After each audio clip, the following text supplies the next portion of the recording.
Hello, everyone, and welcome back to another devlog.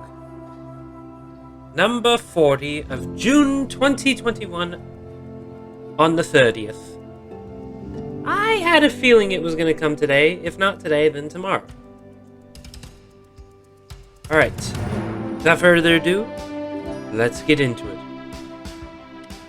We are steadily moving towards the beta release, with a feeling of anticipation growing within the team.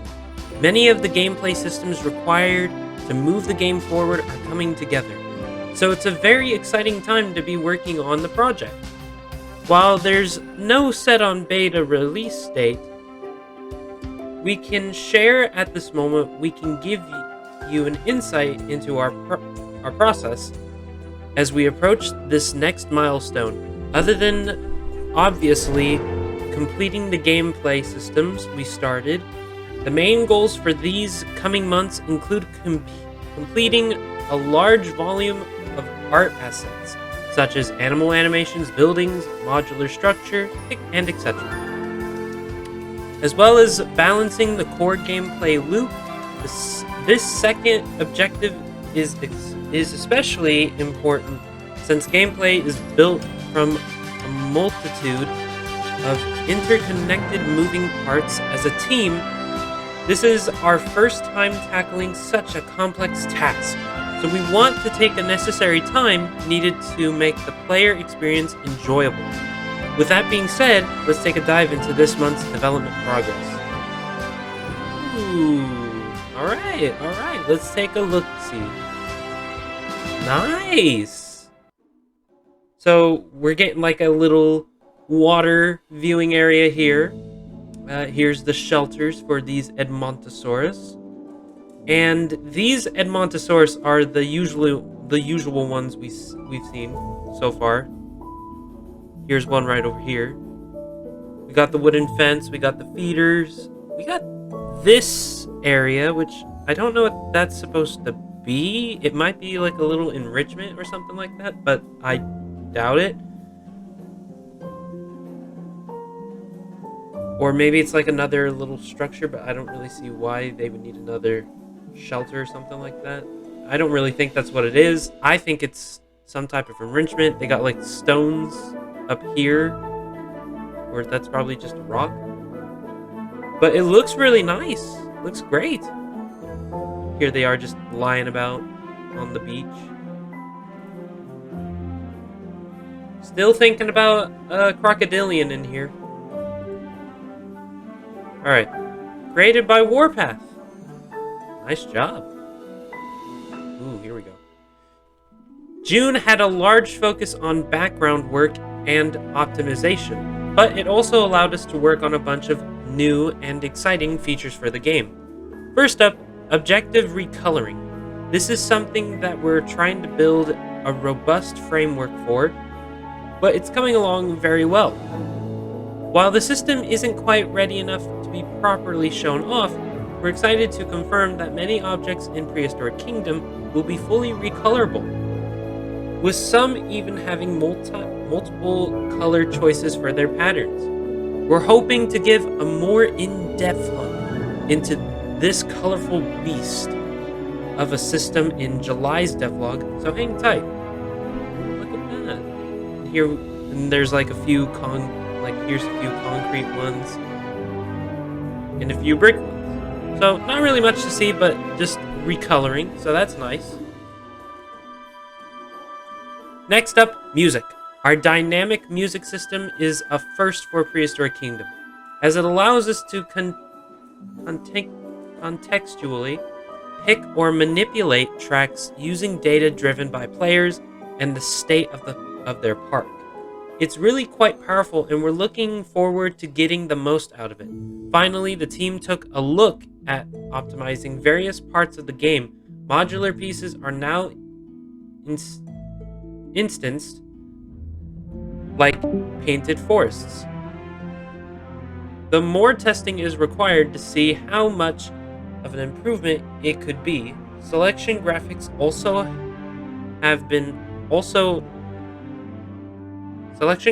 have also been reworked allowing us to bring back effects like object highlights without affecting performance. Overall, these changes could be quite beneficial for larger parks or actions like selecting big modular groups. Here we go, taking a look.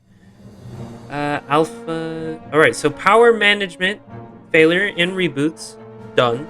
Still have 5 more to go. Art, animal assets, sculpts, and textures, done. 3 more to go. And music, done. Audio is completely done. Or is it? Power and building management. Electric power is one of the major cornerstones of modern civilization.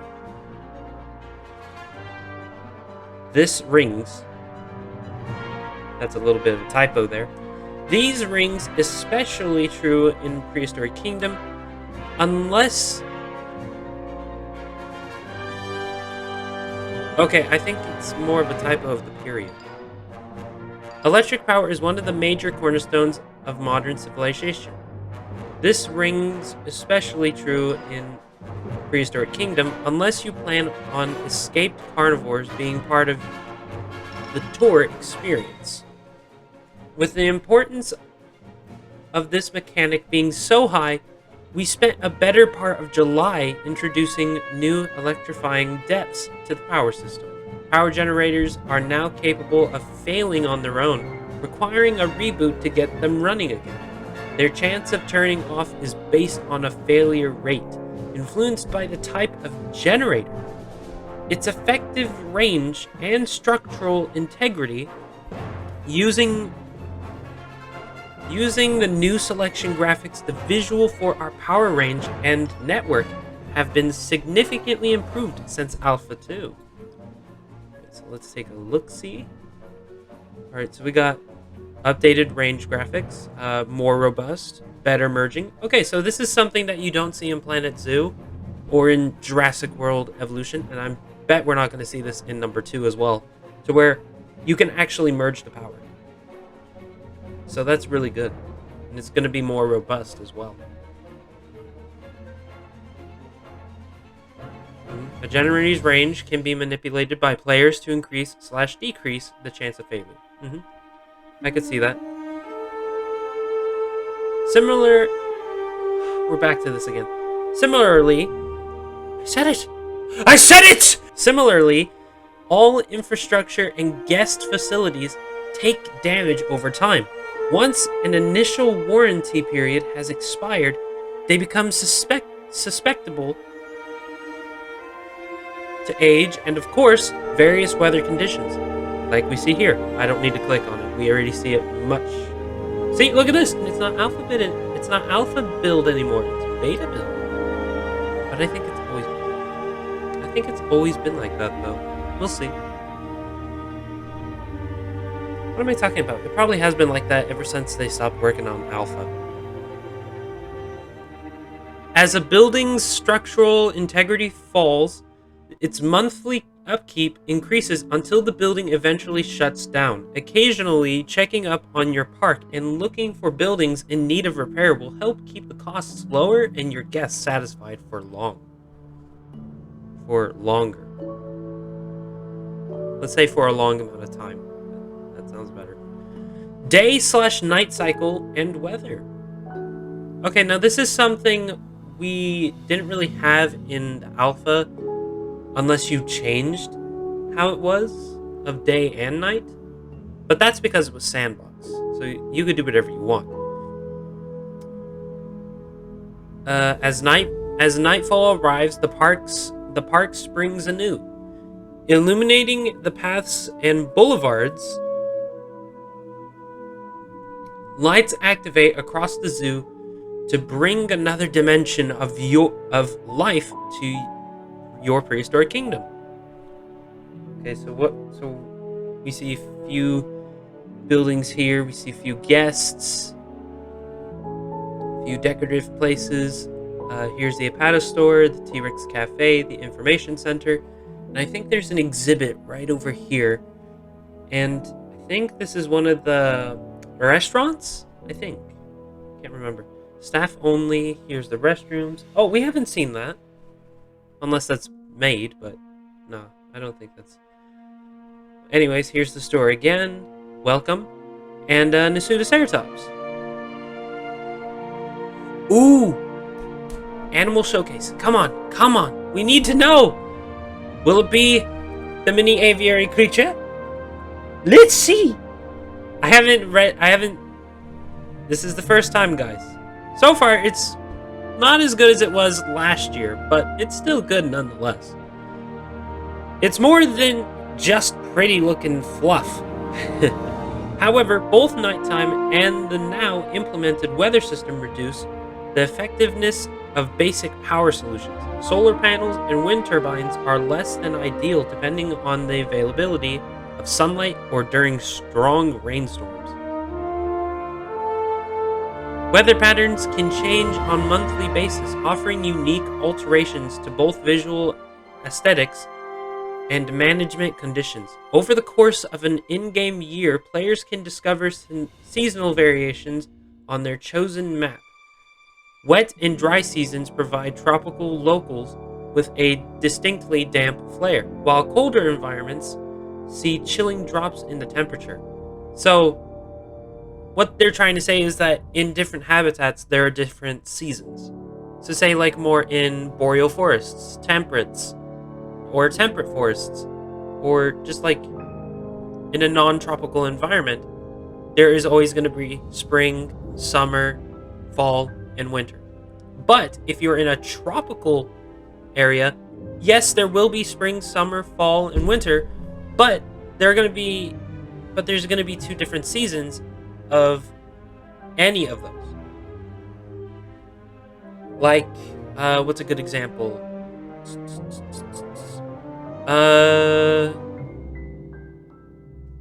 The Amazon. In South America. South America, Africa, Asia, and possibly Australia? Yeah, I think. I don't know that much of Australia, if I have to be honest. But those areas are more likely to have a wet and dry season. And even over here, where I'm at, there's going to be a wet and dry season. But it's not as noticeable as you think. But that's because I live more in where I live, I do live on the East Coast, but I live in like a more tropical type of area / forest area, you know? It's like some areas are tropical, so it's like a dry or wet season in those areas, but in the forest areas, so where I'm more closer to, it's more of spring, summer, fall, and winter. So, let's check of the weather transitions. Sped up. Okay, so this is what they look like on the GIF, which you guys have seen many a time now. So, sorry for even carrying on about that. But that's really cool. And here's like a little slow-mo of like day and night where it's not a GIF, but still it looks really cool. I don't know, the rain at night kind of gets me a Camp Cretaceous type of feeling, but I don't know. That's probably because I watched Season 3 not too long ago. This is simply a first look at some of the weather options coming to the game, so we hope you're excited to see how it improves in the future. Structure Showcase. To help brighten your park at night, we've added over 20 modern lights to the game, with options suitable for ceilings, floors, walls, and the outdoors. Park managers can flex their creative muscles in a huge number of ways. Yeah! That got too intense for lights. No, we gotta build it up! Staff, build your muscles, come on! Build it up! Build your muscles to the heights of the lamps and ceiling designs of modern lights. And also wall designs. Yeah! Even ground designs too. Ah! Rah! What the? Oh, coming to the beta. Okay, hold on. We've made sure to offer varying degrees of design complexity so that users can more easily create custom light fixtures using the modular building system, and yes, they're all recolorable. Oh, looks nice. However, we already knew this guy.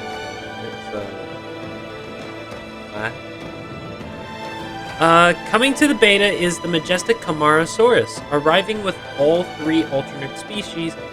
Though this animal is smaller than some of its Jurassic cousins, we think this creature will quickly become a staple sauropod of parts in the future. Oh, wasn't this already, like, I know this is coming to the beta, but wasn't this already announced? Oh, I guess not. Well, not just the beta, but also early access. Would have thought we already knew about that. But let's take a closer look at this one. Oh, I gotta say, Camarasaurus looks so much better. Look at how these feet. Sorry. Excuse me. Anyways, look at how the feet look up here compared to the ones down here. That's a little terrifying, but also really cool. So we have Lentus, Grandis, and Supremus. I have a feeling this is not Supremus, but I have a feeling it's Grandis. I think. But let's take a look at this one. Oh, I can't click them. Apparently, I can't click on that one, so I can do this. So I can't click on that one. That is dumb. Okay, well, anyways. Oh, you know what? I just realized. In this shot, the Camarasaurus looks like the same sauropods in Primal in the Plague episode. Yeah, it is. Oh my gosh, I never knew that those guys were Camaras. Huh. I'll probably have a picture of not the Plague version of it, but one of the normal ones where they're at peace. Like right over here to show that it looks like it. Like, wow, that's amazing. I never guessed that. But if you already knew, well done. I didn't know. The team's made some adjustments to the animal since it was last shown off. Better facial anatomy, yeah. Tweaks to the sculpt and revised skins make this Morrison giant the best it can be. You did a magnificent job. I like this Camarasaurus even better than Jurassic World Evolutions. And there's actually confirmation that we're going to get it in Evolution 2. So hopefully, it's kind of close to this, instead of how it was in the first one. So, Frontier, you need to do something. No, they already are. I bet they're going to remodel it. Oh, that looks nice. Created by Jackosaur. I feel like I'm going to butcher that. Oahu? Paleo Preserve. Not bad. Made few skyscrapers. Wonderful, wonderful. Sedan Wolf. River Canyon Speed Build. Alright. And, ooh, that's a good Guanlong. I actually like that. Created by Jurassic Smashed. Well done, you three. Well done. Thank you for reading June's devlog. We hope you enjoyed this month's report and are just as excited as us for the next release. Should all go well, we will be ready to announce the beta launch date in either of the next two next devlogs. So keep those beady eyes peeled. Until next time, the PK team. All right, so you've heard it here. So the next two devlogs are July and August. Anyways, I hope you guys enjoyed this month. I know I did. And I hope you also enjoyed this video. Please like, comment, and subscribe. and I'll see ya next time.